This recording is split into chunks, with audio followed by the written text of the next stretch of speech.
Kami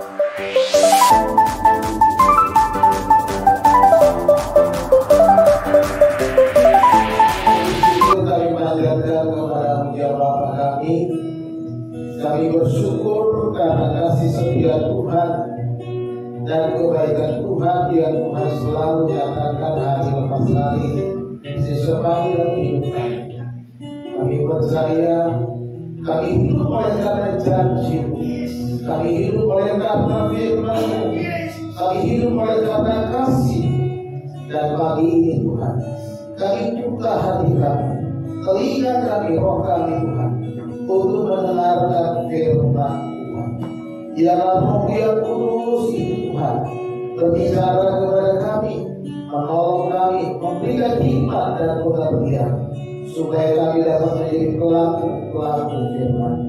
Berbicaralah kepada kami ya Bapa, kami siap mendengar. Di dalam nama Tuhan Yesus Kristus berdoa. Haleluya. Amin. Salam semuanya. Puji nama Tuhan. Kalau saya dikasih Tuhan, hari ini judul khotbah saya, Tuhan tak pernah lalai. Ini yang kita tahu.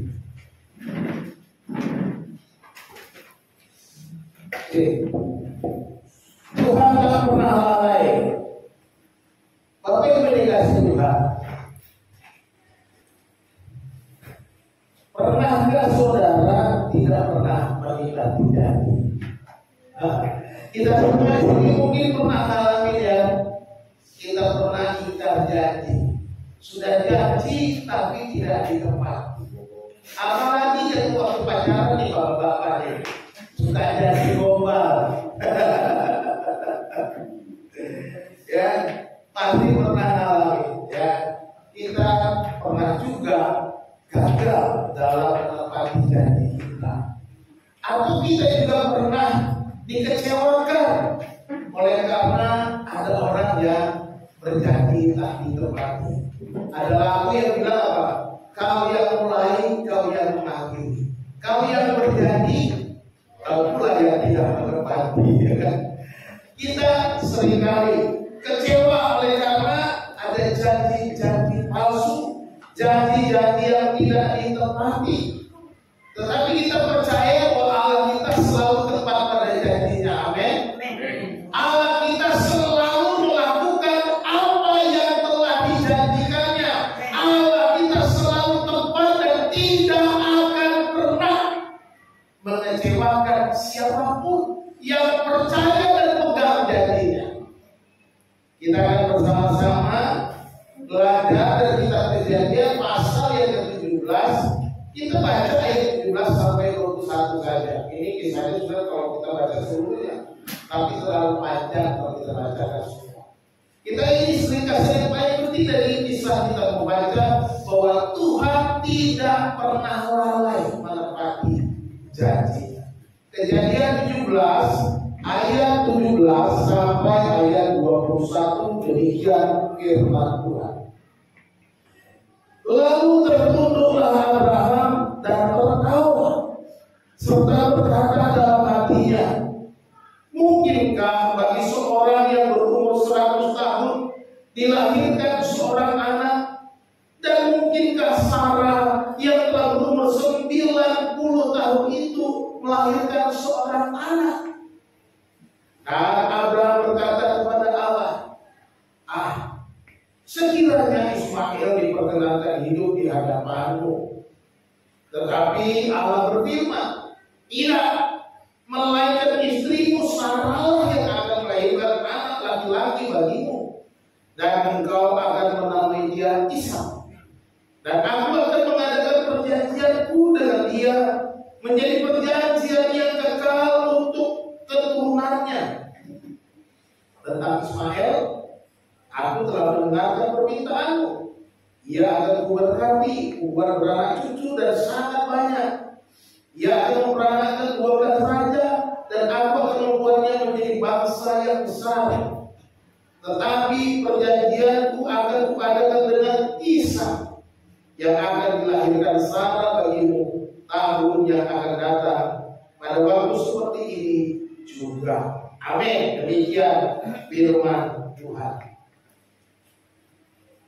Janji Tuhan diulangi kepada Abraham. Abraham kita kenal sebagai bapak orang beriman. Dulu namanya Abraham dan Tuhan menggantinya menjadi Abraham. Ab itu bapak, artinya ab, makanya bahasa Arabnya Abi, bahasa Ibrani-nya Abah. Ya, jadi kalau saudara mau pakai bahasa Arab, panggil suami Bibi, nggak apa-apa juga. Tapi saudara harus jadi gara-gara kayak orang Arab gitu, ya supaya pantas gitu. Kayak Pak Martin itu kan, ya orang Ibrani jadi dipanggil Abah, apa? Itu Abah. Nah, ya. Jadi Abraham, Am itu artinya umat. Abraham, bapak dari umat beriman. Ya. Abraham dipanggil Tuhan pada usia 75 tahun. Saya baru 60 tahun depan. Kenapa saya sebut 60 tahun depan? Karena saya mau mencapai itu, ya gitu ya. Masih ada lewat lagi. Dan saya bilang saya sudah 59, seolah-olah nggak ada hari depan, gitu kan? Saya akan mencapai 75 tahun, masih berapa belas tahun lagi, 16 tahun lagi, gitu ya. Nah, sudah dikasih Tuhan. 75 tahun artinya sudah cukup tua. Dipanggil Tuhan dari kampung halamannya di Purkasi. Tuhan itu kita bisa baca dalam kitab Kejadian pasal 12 ayat 1 sampai 41. Orang tolong baca. Kejadian 12 ayat 1 sampai ini penting kita membaca panggilan Tuhan kepada Abraham. Silakan kalau sudah ketemu langsung dibaca, tidak usah malu-malu. Menghemat waktu kita. Kejadian 12 ayat 1 sampai 4. Berfirmanlah Tuhan kepada Abraham, pergilah dari negerimu dan dari sanak saudaramu dan dari rumah bapamu ini ke negeri yang akan kutujukan kepadamu. Aku akan membuat engkau menjadi bangsa yang besar dan memberkati engkau serta membuat namamu masyhur dan engkau akan menjadi berkat. Aku akan memberkati orang-orang yang memberkati engkau dan mengutuk orang-orang yang mengutuk engkau, dan olehmu semua kaum di muka bumi akan mendapat berkat. Lalu pergilah Abraham seperti yang difirmankan Tuhan kepadanya, dan Lot pun ikut bersama-sama dengan dia. Abraham berumur 75 tahun ketika ia berangkat dari Haran. Abraham berumur 75 tahun ketika dia berangkat dari Haran. Jadi dari Bekasi dia sampai di Haran, dan di Haran dia tinggalkan Haran, berangkat ke tanah yang dijanjikan Tuhan. Jadi kita lihat di sini Tuhan berkata, pergilah dari negerimu. Bukan hanya negeri ditinggalkan, dari saudara saudaramu, dari keluarga, dan dari rumah bapakmu ini, tinggalkan rumah bapakmu ke negeri yang akan kutunjukkan kepadamu. Aku akan membuat engkau menjadi bangsa yang besar dan memberkati engkau serta membuat namamu masyhur. Ada berkat begitu. Dan engkau akan menjadi berkat. Aku akan memberkati orang-orang yang memberkati engkau dan mengutuk orang-orang yang mengutuk engkau. Dan olehmu semua kaum di muka bumi akan mendapat berkat. Ini janji Tuhan. Ya.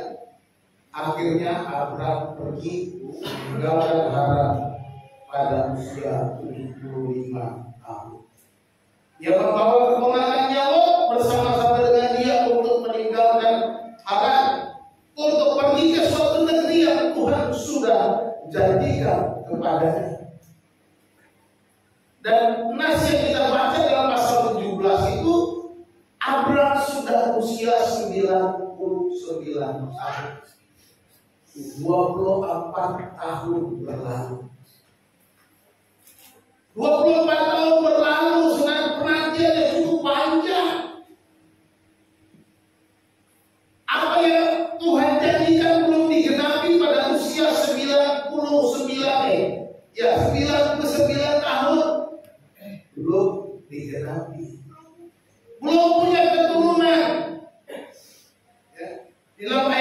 dikatakan ketika Abraham berumur 99 tahun maka Tuhan menampakkan diri kepada Abraham dan berfirman kepadanya, Akulah Allah yang Maha Kuasa, hiduplah di hadapanku dengan tidak bercela. Diminta untuk hidup tidak bercela, menjaga hidupnya kudus, hidup di hadapan Tuhan. Kalau kita membaca dari pasal 12 sampai pasal 17 ini, sesungguhnya perjanjian itu diulang-ulang berkali-kali dan akhirnya digenapi seperti yang kita baca di dalam bagian ayat tadi, di mana Tuhan berkata, tahun depan Sarah akan melahirkan seorang anak laki-laki namanya Ishak. Aku akan mengadakan perjanjianku dengannya. Dan pada usia 100 tahun Abraham barulah dia punya keturunan. Dan Sarah dikatakan budak umur berapa sih? 90 tahun. Dari 91 Sarah baru punya anak. Seorang nenek melahirkan anak. Kalau itu terjadi zaman sekarang, pasti viral. Nenek melahirkan viral. Ah, masa ya? Mana ada nenek 91 tahun melahirkan? Ya kan, udah. Semua media sosial pasti dipenuhi dengan berita nenek melahirkan. Ini terjadi, mukjizat terjadi. Inilah kisah Abraham.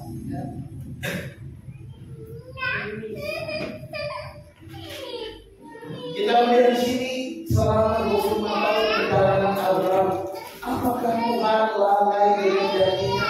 Jawabnya tidak.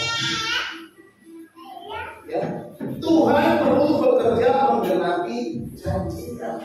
Sekalipun itu melewati proses yang panjang, sekalipun melewati proses yang membuat tidak ada harapan, seolah Tuhan ini PHP, memberi harapan palsu. Aku umur 75 tahun sudah dijanjikan akan ada keturunan, sampai akhirnya Sarah negosiasi dengan Abraham. Kayaknya aku gak mungkin punya anak. Itu ada Hagar aja deh. Siapa tahu nanti dia punya anak bisa jadi anak kita. Siapa tahu jadi Tuhan digenapi lewat Hagar. Jadi ada negosiasi karena Sarah merasa putus asa. Seorang diberi harapan palsu. Abraham pun pikir enak juga ya, betul juga sarannya Sarah. Siapa tahu kita bisa tolong Tuhan. Hati-hati. Gak perlu kita tolong Tuhan. Tuhan tidak perlu pertolonganmu, saudara dikasih Tuhan. Ketika Tuhan punya rencana, ketika Tuhan punya janji, Dia akan mencaranya sendiri. Jangan kita pakai cara kita, jangan kita pakai akal kita, jangan kita pakai rencana-rencana kita untuk menggenapi rencana Tuhan. Tidak bisa. Itu sebabnya Kejadian 17 ini menjadi catatan bagi kita bahwa Tuhan tidak pernah lalai terhadap janji. Ada 3 hal yang perlu kita ingat bahwa Tuhan tidak pernah lalai menggenapi janji. Yang pertama bahwa Tuhan bekerja dalam ketidakberdayaan kita. Itu ketika yang kelebihan ini. Tuhan bekerja dalam ketidakberdayaan kita. Perhatikan di ayat yang ke-17 dan 18 ini kan. Lalu tertunduklah Abraham dan tertawa. Waktu itu Tuhan bilang dia akan punya keturunan, Sarah akan melahirkan. Tahun depan Sarah akan lahir. Lalu Abraham tertunduk dan tertawa. Ya bagaimana? Ketika seorang kakek ada tuh nenek Sarah tahun depan mau lahir. Abraham, lucu ya. Dia ada rasa lucu, dia rasa geli.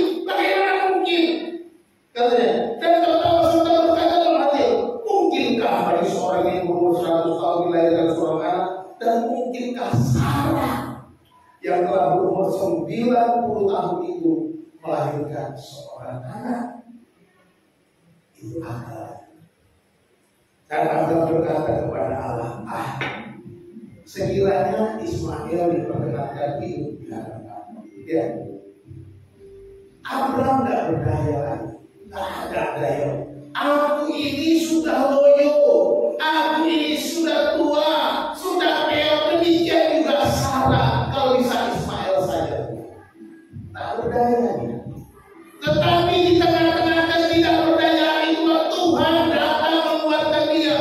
Tuhan bekerja dalam kehidupannya. Kita perhatikan di dalam pasal 15, dia juga sudah pernah berpikir bahwa dia tidak mungkin punya keturunannya, dan dia berpikir bahwa hambanya lah yang akan mewarisi semua kekayaannya. Pasal 15 ayat 2 dikatakan, Abraham menjawab, ya Tuhan Allah, apakah yang akan Engkau berikan kepadaku? Karena aku akan meninggal dan tidak mempunyai anak, dan yang akan mewarisi rumahku ialah Eliezer, orang Damsyik. Eliezer adalah hambanya, pembantunya di rumah. Dia orang Damsyik yang ikut Abraham. Dia sudah tidak berdaya. Dia tidak punya kemampuan lagi, dia tidak punya kekuatan lagi. Dia merasa tidak mungkin, hal ini mustahil terjadi. Hal ini tidak akan terjadi dalam kehidupanku. Padahal Tuhan sendiri yang berbicara. Dia masuk ke Tuhan sendiri. Tahun depan Sarah akan melahirkan. Dia malah tertawa lucu. Ya, saya pikir logis. Secara logikanya ya begitu. Tidak mungkin lagi orang yang sudah peot, sudah tua, apalagi berjalan sekarang, ya kan? Tidak mungkin 90 tahun kayak lagi. Apalagi kita tahu Sarah mandul. Mandul plus tua, artinya kalau dia tidak mandul, berarti sudah menopause, sudah tidak mungkin melahirkan lagi, usia sudah tidak produktif. Perhatikanlah, ketika Abraham tidak berdaya, ketika Abraham tidak punya kemampuan, ketika Abraham sudah tidak punya harapan, di sanalah Tuhan bekerja, di sanalah Tuhan menyatakan kuasanya, di sanalah Tuhan menyatakan bahwa aku dapat melakukan janjiku, aku dapat menggenapi janjiku, tanpa harus masuk akal bagi dirimu, tanpa harus engkau berpikir yang macam-macam. Aku akan menggenapi janjiku. Karena aku Allah yang Maha Kuasa. Karena aku Allah yang berdaulat atas dunia ini. Aku yang menjadikan semesta. Aku yang menjadikan manusia. Aku yang dapat menghadirkan setiap orang yang ada di dunia ini. Bahkan ketika orang itu tidak mungkin lagi bisa melahirkan, Tuhan bekerja. Jadi apa yang kita harapkan? Kalau kita mengharapkan janji Tuhan digenapi, jangan putus asa. Ya, jangan putus asa. Kalau kita lemah, kalau kita tak berdaya, kalau kita merasa tidak mampu, tidak perlu saudara meragukan janji Tuhan. Tetap pegang janji Tuhan, tetap berharap pada janji Tuhan, tetap percaya apa yang difirmankannya, bahwa apa yang dikatakannya pasti ya dan amin, akan digenapi. Katakan amin. Ini yang perlu kita pegang. Firman Tuhan, janji-janji Tuhan, bukan perasaanmu, bukan akalmu, bukan orang-orang di sekelilingmu. Pegang janji Tuhan. Apa sih itu makhluk itu? Mana mungkin dia bisa sukses? Kalau begitu kok ngumpulin sampah di pasar, mana mungkin bisa sukses? Orang bisa bilang begitu. Tapi oleh karena pegang janji Tuhan, Tuhan pelihara, Tuhan akan memberkati engkau saja. Dan pegang janji Tuhan, percaya janji Tuhan, hidup dalam Tuhan. Maka itu akan digenapi. Orang tak berdaya. Orang inilah kemampuan. Aku nggak punya pendidikan yang hebat-hebat. Tapi aku percaya janjimu, maka kekuatan digenapi. Jadi Tuhan bekerja menggenapi janjinya saat kita sudah nggak berdaya lagi. Kalau kita merasa paling hebat, ya udah Tuhan nggak mau kerja. Ya udah, ikut aja mau. Ya coba aja usahakan, ya udah. Tuhan nggak bekerja ketika kita sombong. Ketika kita meninggikan diri, ketika kita merasa kuat, ketika kita merasa hebat, ketika kita merasa kaya, ketika kita merasa sehat dan wah, saya bisa lakukan apa Tuhan bisa. Bertobat, sombong amat, kata Tuhan. Coba aja. Coba lihat, ada seorang pria yang menunggu goncangan air kolam di kolam Bethesda. Berapa tahun? 38 tahun lumpuh. 38 tahun lumpuh. Dan ketika Yesus datang berkata, maukah engkau sembuh? Dia bilang, dulu. Ketika kolam itu bergoncang, aku berusaha mendekati orang lain lebih dahulu masuk ke dalam kolam. Tidak ada lumpuh kalah cepat dengan orang yang lain, karena yang semua adalah orang yang masuk ke dalam kolam pertama kali. Itu yang terjadi ketika air kolam bergoyang, yang masuk pertama kali dia sembuh. Bayangkan orang mungkin kalau masuk yang kedua, kelelep dia, lumpuh, bagaimana dia mau benar? Kan begitu. Jadi dia punya bagaimana saya bisa mendahului orang? Maka dari 38 tahun, tapi Yesus katakan, ya sudah, hari kosong. Pulang, dia sembuh tanpa harus masuk ke dalam kolam.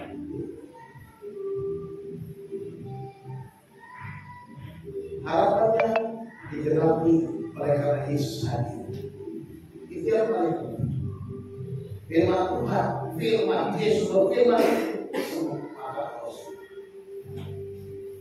Ada lagi seorang perempuan sakit pendarahan 12 tahun. Dalam Matius pasal 9 ayat 20.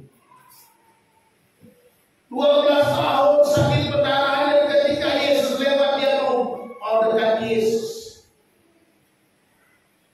Kalau sakit pendarahan itu termasuk penyakit yang najis di kalangan orang Israel. Jadi nggak boleh dekat-dekat orang. Tinggalnya juga di luar tembok kota karena najis. Jadi kalau dia dekat orang berlaku susah. Dia harus teriak-teriak najis supaya orang nggak senggolan. Jadi kalau ada orang senggolan kepada orang yang sakit najis, sakit pendarahan, maka dia ikut najis. Tapi sakit ketika Yesus lewat, dia cuma berkata dalam hatinya, asal ucapan saja juga, aku sudah sembuh. Asal ucapan saja rupanya aku sudah sembuh, itu cukup. Yang percaya Yesus adalah Mesias yang dijanjikan, Mesias yang akan menyelamatkan umatnya, Mesias yang melepaskan bangsanya dari dosa, melepaskan bangsanya dari penjajah. 12 tahun sakit pendarahan, 38 tahun lumpuh, sembuh. Tidak berdaya semua. Tapi kalau kita sombong-sombong, ya silakan usahakan sendiri, guys. Tapi ada lagi, bukan cuma 38 tahun, 12 tahun ini orang buta sudah lahir. Puas teman-teman baca Yohanes 9 ayat 1. Yohanes pasal 9 ayat 1. Ya. Silakan dibaca.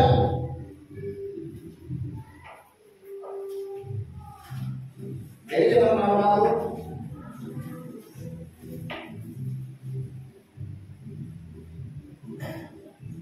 Sudah nggak ada orang ya, berulang semua. Yohanes 9 ayat 1. Waktu Yesus sedang lewat, ia melihat seorang yang buta sejak lahirnya. Sejak lahir. Ayat 2, murid-muridnya bertanya kepadanya, Rabi, siapa yang berbuat dosa, orang yang sendiri atau orang tuanya sehingga ia dilahirkan buta? Pertanyaannya menyakitkan. Seringkali oleh orang kalau sakit sakit-sakitan dia menjadi banyak masalah. Pertanyaan Tuhan, ini yang sakit, dia sakit sejak lahir kan? Buta, yang berdosa siapa? Cari-cari kesalahan itulah penyakit manusia. Kita sudah cari-cari, tapi Yesus bilang dia buka supaya nama Tuhan dimuliakan. Jadi ketika kita tidak berdaya, ketika kita lemah, ketika kita tidak mampu, seingat baik-baik bahwa di sanalah Allah, nama Tuhan mau dimuliakan. Jadi dia tak lalai, pegang janjinya, maka dia akan bekerja dalam ketaatan, dalam kelemahan. Amin. Ketika masalah datang Tuhan, aku berserah, aku berserah. Cuma itu. Jangan gagah-gagahan, tapi berserah kepada Tuhan. Bergantunglah kepada Tuhan. Tuhan, aku tidak mampu lagi. Sudah sekian lama aku berjuang, tapi aku belum mendapatkan apa-apa. Dalam ketidakberdayaan Tuhan, karyaku terjadi. Amin. Yang kedua, Tuhan bekerja sesuai dengan janjinya. Tuhan bekerja bukan hanya dalam ketidakberdayaan, tapi dia juga ada janji yang adil. Ayat 19 kita lihatkan kembali. Tetapi Allah berfirman, tidak, teman-teman. Ketika Abraham menawarnya Ismail aja Tuhan, tidak, melainkan istrimu sama lain atau melahirkan anak laki-laki bagimu, dan engkau akan menamai dia Ishak, dan aku akan mengadakan perjanjianku dengan dia menjadi perjanjian yang kekal untuk selama-lamanya. Sebagaimana Tuhan berjanji kepada Abraham, dia juga mau mendatangkan mujizatnya, melahirkan Ishak ke tengah-tengah kehidupan Abraham untuk mengikat perjanjian. Jadi Tuhan bekerja sesuai perjanjian. Yang baik-baik. Gara-gara aku akan mengadakan perjanjianku, dan dia akan menjadi perjanjian yang kekal. Ini harus kita pegang bahwa kita ada di sini oleh karena perjanjian. Ya, janji Tuhan. Dari mana? Mulai dari Kejadian 3 ayat 15. Tidak Tuhan tentang juru selamat yang diberikan kepada kita untuk menebus kita dari dosa, untuk menyelamatkan kita. Yang minggu depan kita rayakan kematian dan kebangkitan yang Paskah itu.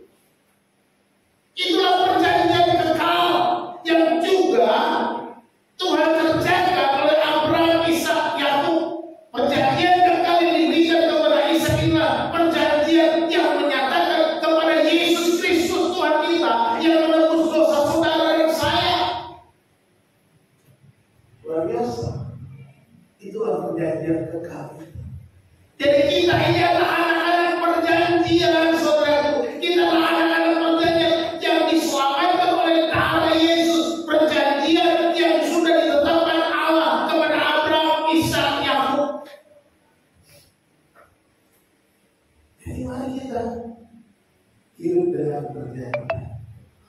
dengan janji-janji Tuhan. Ya. Jangan khawatir, jangan takut. Hari esok, hari depan, masa depan, anak-anakku gimana ya? Pekerjaanku bagaimana ya? Istriku bagaimana? Kerjaanku bagaimana ya? Itu Tuhan. Setia sama Tuhan, pegang janji Tuhan, itu saja cukup. Orang-orang yang pegang janji Tuhan tidak akan pernah dikecewakan. Saya katakan sekali, orang-orang yang pegang janji Tuhan tidak akan pernah dikecewakan. Amin. Saya jaminan. Saya jamin. Kenapa? Saya mengalaminya. Apa yang saya alami, apa yang saya hadapi, apa yang saya terima sampai hari ini, oleh karena pegang perjanjian Tuhan. Saya tidak pegang yang lain. Saya percaya Tuhan pelihara. Saya percaya Tuhan akan menjaga. Tuhan itu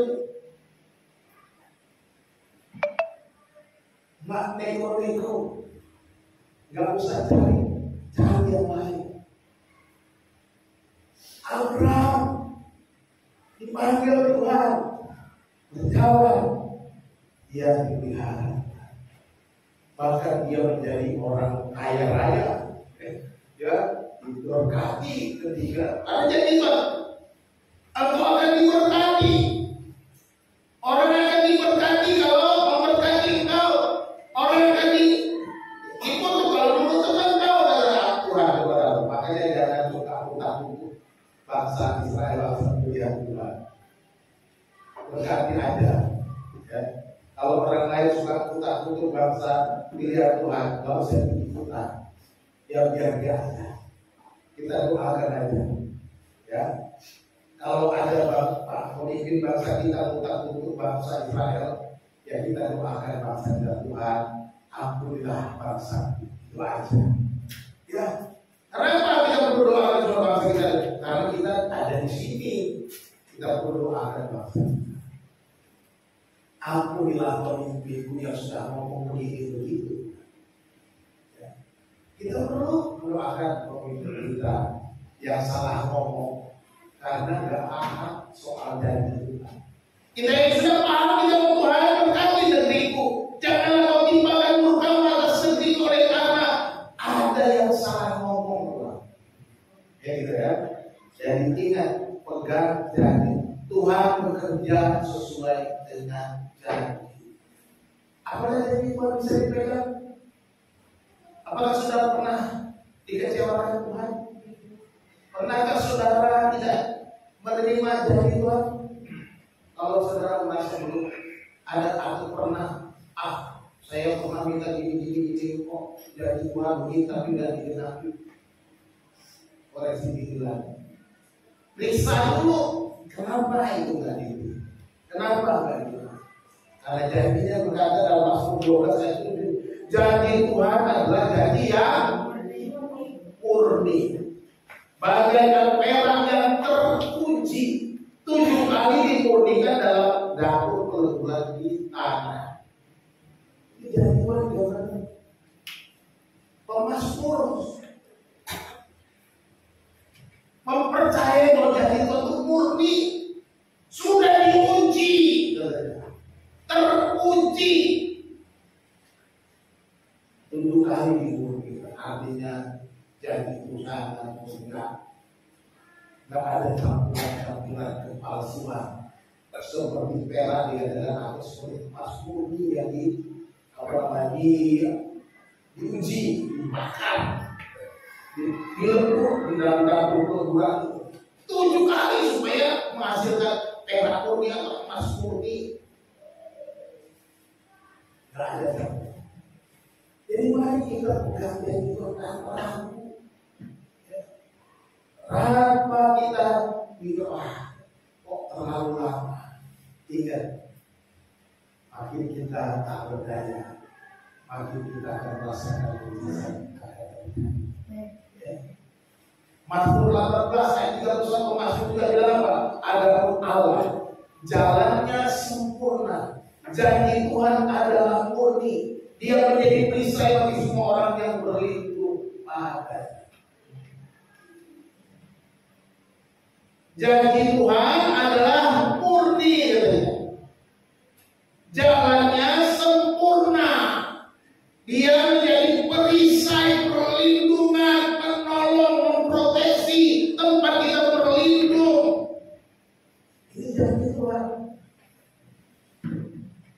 Sebabnya Abraham dikeluarkan kembali. Abraham diingatkan bahwa aku mau supaya engkau ada bangsa perjanjian, engkau ada makhluk perjanjian, hidup dengan perjanjian, engkau diikat dengan perjanjian, dan aku akan mengikat perjanjianku dengan Ishak, bukan yang lain. Kita sekarang adalah hasilnya. Oleh karena perjanjian itu, kita mendapat tebusan dan pengampunan dosa. Bersyukur kita. Dan kalau kita sekarang sudah dilepaskan, sudah mendapatkan pengampunan dosa, bukankah kita menjadi begitu mulia? Bukankah kita menjadi begitu berarti? Bukankah kita begitu bernilai di hadapan Tuhan? Betul nggak?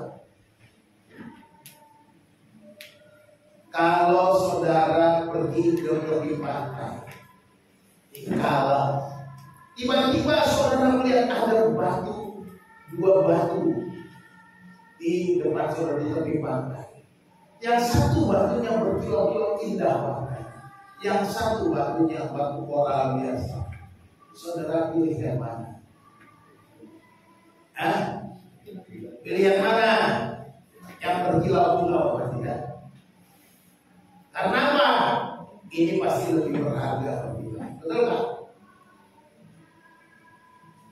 Demikian juga ketika Tuhan sudah pilih kita, saudara, kita batu koral jelek, batu yang tidak bernilai, yang tidak berharga karena dosa kejahatan kita, karena kejahatan kita, tetapi Tuhan pilih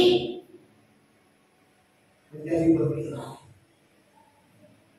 Ini indahnya. Kenapa? Karena perjanjian, bukan karena yang lain, bukan karena saudara hebat, bukan karena saudara bagus, tapi karena perjanjian. Maka batu yang jelek itu Tuhan ambil dan Tuhan pelihara, Tuhan jaga. Engkau begitu bernilai bagi Tuhan, katakan amin. Ya. Luar biasa.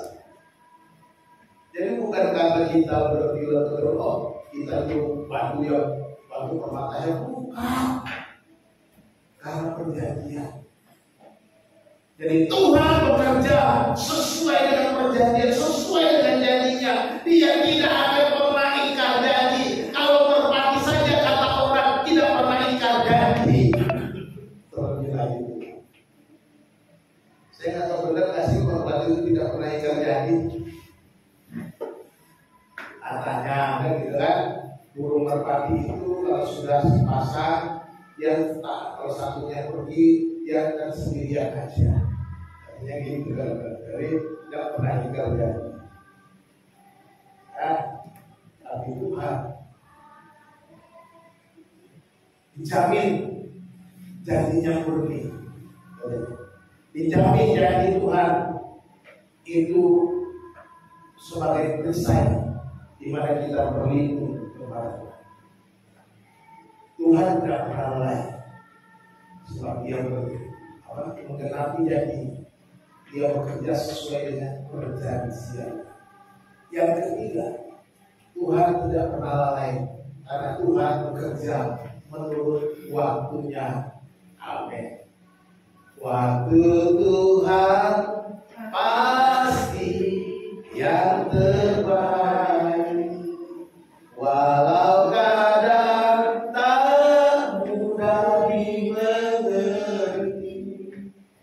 Lewati cobaan, ku tetap percaya waktu Tuhan pasti yang terbaik. Amin. jangan kita bisa nyanyi. Ketika kita mengalami berbagai macam persoalan, Tuhan gak lama, tinggal tunggu waktunya Tuhan. Amin. Waktu Tuhan. Kalau kita percaya waktu Tuhan, maka kita akan tetap setia. Kalau kita percaya waktu Tuhan, maka kita akan tetap bertahan. Ku kan bertahan di tengah badai, apapun terjadi, aku akan bertahan. Kenapa? Ada waktu Tuhan. Waktu Tuhan. Ayat 21 apa? Tetapi perjanjianku akan kepadamu dengan Ishak yang akan dilahirkan bersama bagimu. Tahun yang akan datang pada waktu seperti ini. Jelas, spesifik Tuhan berkata kepada Abraham, tahun depan seperti ini Sarah akan melahirkan Ishak. Artinya apa? Tuhan bekerja menurut cara Tuhan. Kalau Tuhan menunggu sampai umur 100 tahun, tidak masalah. Tapi yang paling penting, dengar baik-baik, tahun depan Sarah lainnya. Jadi kita melihat bahwa semuanya sudah Tuhan atur. Hidup kita sudah Tuhan atur. Yang paling penting adalah pertama kita berserah. Kedua kita pegang janji. Yang ketiga tunggu waktu. Itu aja, simpel. Berserah, nggak berdaya, pegang janji dengan teguh, dan tunggu waktunya Tuhan. Nggak usah neko-neko. Kalau sudah dimakan janjinya akan digenapi, maka Tuhan tidak akan lalai dalam kehidupan kita. Tuhan tidak pernah lalai memperhatikan kita. Tuhan tidak pernah lalai mencukupkan kita. Tuhan tidak pernah lalai memberikan apa yang kita perlukan. Waktu Tuhan pasti ada. Khotbah pasal 3 jelas. Ia membuat segala sesuatu indah pada waktunya. Bahkan Dia memberikan kekekalan dalam hati mereka. Tetapi manusia tidak dapat menyelami pekerjaan yang dilakukan Allah dari awal sampai akhir. Kita nggak bisa menyelami. Karena nggak masuk akal kan? Oh, ada begini Tuhan berpanggil aku sampai sekarang belum ada. Ya jangan-jangan Eliezer, ya jangan-jangan Ismail, adalah asrah. Tidak ada. Tahun depan nongol. Tahun depan bisa ada. Tahun depan Sarah melahirkan. Nah, kita pikirkan, kita tidak bisa selami dari awal sampai akhir, tidak terselami. Tidak pernah kita bisa pikirkan secara agrarian. Tetapi itulah cara Tuhan bekerja. Tidak lalai melakukan apa yang Dia mau, apa yang Dia kehendaki. Jadi mari kita tetap bersandar pada Tuhan. Di tengah-tengah pergumulan, di tengah-tengah kesulitan, di tengah-tengah penderitaan, di tengah-tengah ancaman, Dia tidak tahu ada jalan keluar dari Tuhan. Tuhan tidak pernah lalai memperhatikan kita. Bahkan dikatakan kita dijaganya seperti apa? Biji mata. Betapa spesial, betapa berharga bernilai kita. Dia putus anaknya dengan menebus kita. Tidak terserah. Jangan tak terselami oleh setiap hati kami. Namun satu hal ku percaya, ada rencana yang indah. Amin. Ada rencana yang indah. Jadi tunggulah waktu Tuhan, tunggu waktu Tuhan bertindak. Jangan kita tergopoh-gopoh, jangan kita tergesa-gesa, jangan kita memaksa Tuhan, jangan kita minta Tuhan segera melakukan menurut kemauan dan kehendak kita dan waktunya. Kita sabar deh, sabar Pak, sabar Bu, sabar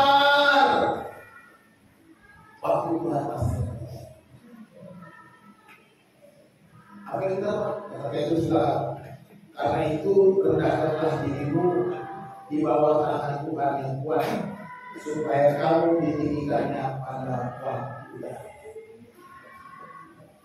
Ada waktunya kita akan diangkat oleh Tuhan. Ada waktunya kita akan ditinggikan oleh Tuhan.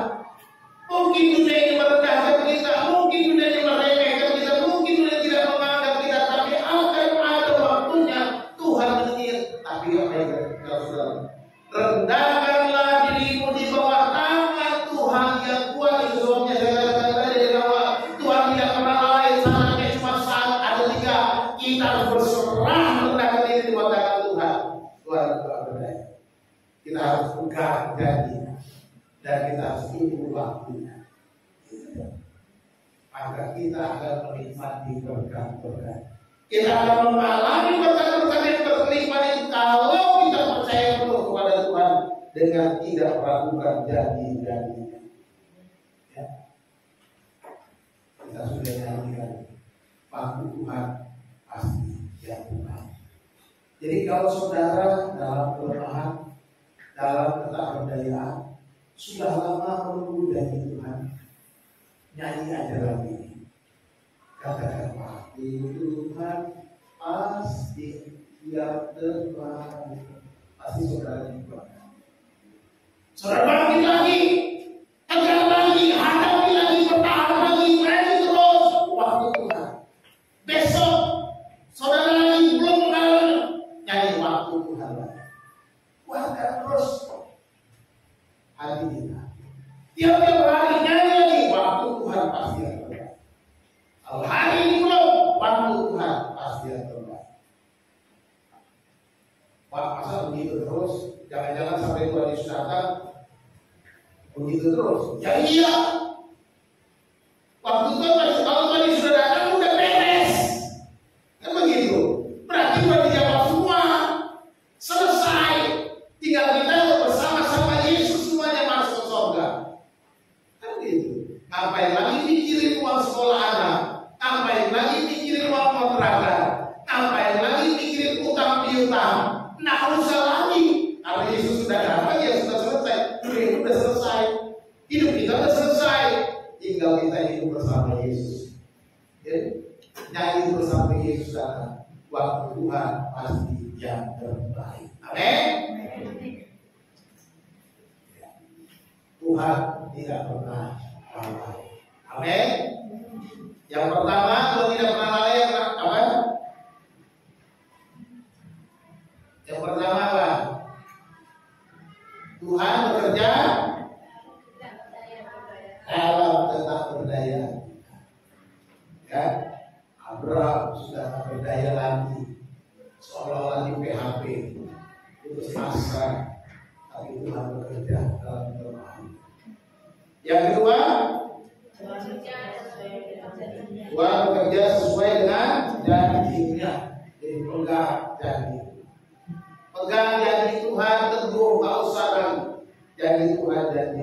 Yang ketiga, Tuhan bekerja menurut waktunya, bukan waktu kita. Ya, 3 poin ini harus kita ingat. Lalu apa yang harus kita lakukan? Apa yang harus kita lakukan? Yang pertama, saya mendorong supaya kita jangan fokus pada kelemahan-kelemahan. Ya, jangan fokus. Percayalah kepada kemahakuasaan Tuhan. Ya, sudah memang begini nasibku, jangan begitu. Ya, memang kita lemah, dan ketika kita lemah, kita berserah, percaya kepada kemahakuasaan. Itu penting. Jangan justru lemah lalu down dan merasa nggak ada harapan, sudah nggak perlu lagi ke Tuhan. Nah, itu bahaya. Kalau fokus pada kelemahan, nggak bisa lagi. Aku kan nggak pandai, nggak bisa apa-apa, nggak gini udah. Akhirnya apa? Kita gagal. Jadi kita fokus pada iman kita kepada Yesus. Yang kedua, setiap janji Tuhan pasti digenapi. Pegang dan percayalah setiap firman-Nya sebagai janji yang kekal. Ya. Janji yang kekal artinya tidak ada janji yang tidak digenapi. Setiap janji Tuhan dipegang sebagai janji yang kekal. Tidak ada yang dibatalkan janjinya. Ya. Kalau semua kita bisa janji, membatalkannya bisa. Janjinya nggak bersifat kekal. Kami janji Tuhan menjanji yang kekal seperti apa? Dia pasti membenarkan kita. Yang ketiga, bersabarlah dan selalu berharap pada rencana dan kehendak Tuhan, sebab waktu Tuhan bukanlah waktu kita. Sabar. Menantikan Tuhan bekerja, menantikan Tuhan berkarya, menantikan Tuhan menyatakan kuasa dan kehendaknya di dalam kehidupan kita. Tetap bertahan, tetap percaya, tetap beriman di tengah-tengah tekanan. Amin.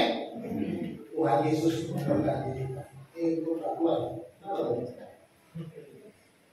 Gitu ya. Kita berdoa. Bapa di dalam surga, kami bersyukur kepada atas firman Tuhan yang sudah kami dengar. Kami bersyukur bahwa Tuhan tidak pernah lalai. Tidak lalai memperhatikan kami, tidak lalai untuk memelihara kami, tidak lalai untuk menyatakan kasih-Mu kepada kami. Dan ajar kami Tuhan seperti apa yang kami dengar dalam firman Tuhan.